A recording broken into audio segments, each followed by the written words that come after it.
আসসালামু আলাইকুম। ক তার একটি বাড়ি ১,০০,০০০ টাকায় ক্ষয়ের নিকট বিক্রি করে, কিন্তু ঘূর্ণিঝড়ে বাড়িটি ধ্বংস হয়ে যায়। এখন খ কি টাকা দিতে বাধ্য? আইন বলে, যখন চুক্তির মূল বিষয়বস্তুই ধ্বংস হয়ে যায় তখন চুক্তিটি ব্যর্থ হয়, অর্থাৎ চুক্তিটি সম্পাদন সম্ভব নয়।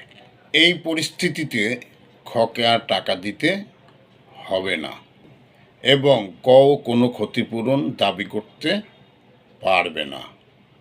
সহজ ভাষায় বলা যায়, যখন বস্তু গান, চুক্তি গান।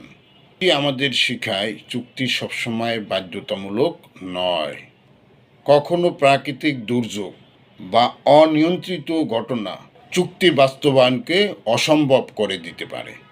আইনও এ ধরনের পরিস্থিতিতে পক্ষদের দায় থেকে মুক্তি দেয়। সংক্ষেপে, চুক্তি হয়েছে কিন্তু বস্তু ধ্বংস, চুক্তিটি বাতিল, টাকা দেওয়ার দায় নেই। ধন্যবাদ সবাইকে।